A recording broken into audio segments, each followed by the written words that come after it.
Senator Hirano. Thank you, Mr. Chairman.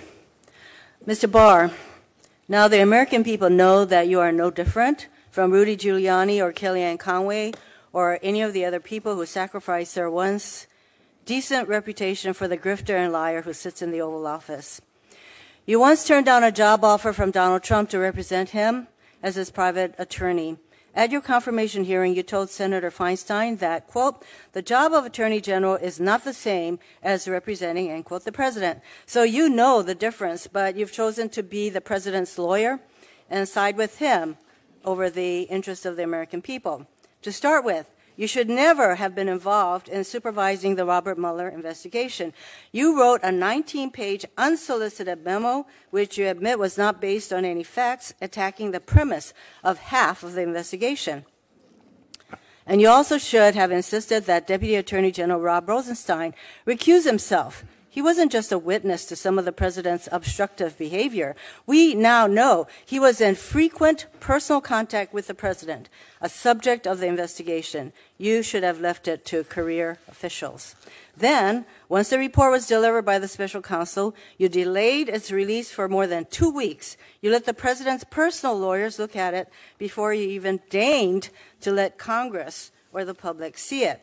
During the time, you substituted your own political judgment for the special counsel's legal conclusions in a 4-page letter to Congress. And now we know, thanks to a free press, that Mr. Mueller wrote your letter objecting to your so-called summary. When you called Mueller to discuss his letter, the reports are that he thought your summary was giving the press, Congress, and the public a misleading impression of his work. He asked you to release the report summaries to correct the misimpression you created, but you refused.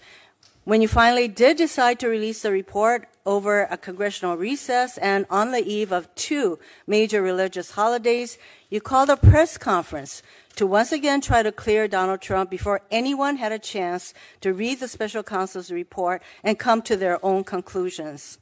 But when we read the report, we knew Robert Mueller's concerns were valid and that your version of events was false. You used every advantage of your office to create the impression that the president was cleared of misconduct. You selectively quoted fragments from the special counsel's report, taking some of the most important statements out of context and ignoring the rest.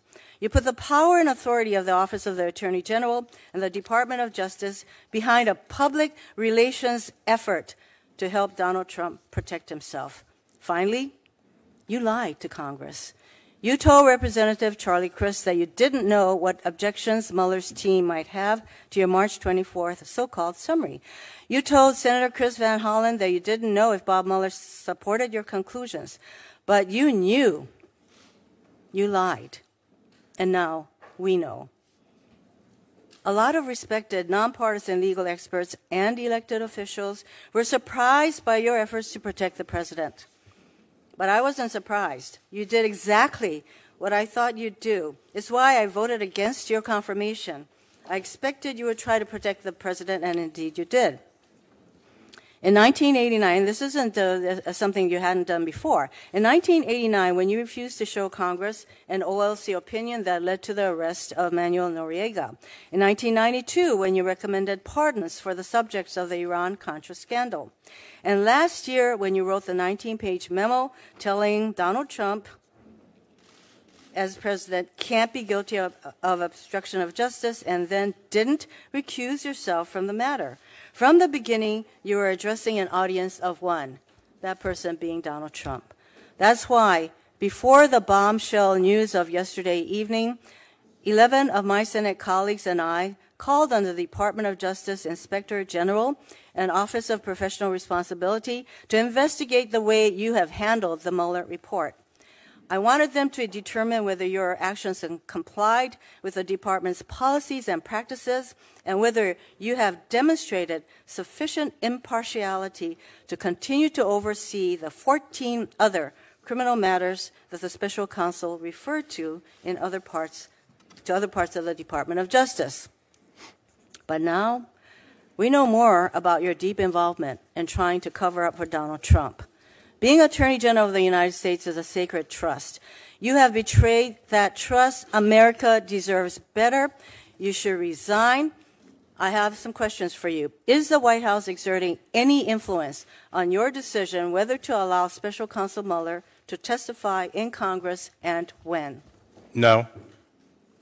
Now, you've been clear today that you don't think that any of the 10 episodes of possible obstruction that the special counsel outlined is a crime. I disagree. But you seem to think that if it's not a crime, then there's no problem. Nothing to see here, nothing to worry about. So, with apologies to Adam Schiff, do you think all of the things that President Trump did are okay? Are they what the President of the United States should be doing? For example, do you think it's okay for a president to fire an FBI director to stop him from investigating links between his campaign and Russia? It may not be a crime, but do you think it's okay? Well, I think the report is clear that... No, I'm not talking about the report and its analysis of whether a crime occurred. I'm asking you. This is not a crime, but do you think it's okay for the president to do what he did, to fire the special counsel to keep him from investigating? I do what he did, and I don't think the evidence supports the proposition. So I guess you think it's okay to stop the investigation. Do you think it's okay for a president to ask his White House counsel to lie? Well, I'm willing to talk about what's criminal. No, but we've already acknowledged that you think it was not a crime. I'm just asking whether you think it's okay. Even if it's not a crime, do you think it's okay for the president to ask his White House counsel to lie? Look, if you're just going to go back to whether or not it's a crime, you're telling me that it's okay. Let me ask you the last question that I have in 17 seconds. Do you think it's okay for a president to offer pardons to people who don't testify against him, to threaten the family of someone who does? Is that okay? When did he offer a pardon to someone? I think you know what I'm talking about. Please. What do you mean, please, Mr. Attorney General, give us some credit for knowing what the hell is going on around here with you. Not really. To this line of questioning. So listen, you've slandered this man. Yeah, what I sort of want to know is how do we get to this point? I do not think that I'm slandering anyone. All I can say, Mr. Chairman, I am done. Thank you very much. And you slandered this man from top to bottom. So if you want more of this, you're not going to get it. If you want to ask him questions, you can't. Certainly have your opinion. Thank you, Mr. Chairman. Thank you, General Barr, for being here today. We really appreciate your time.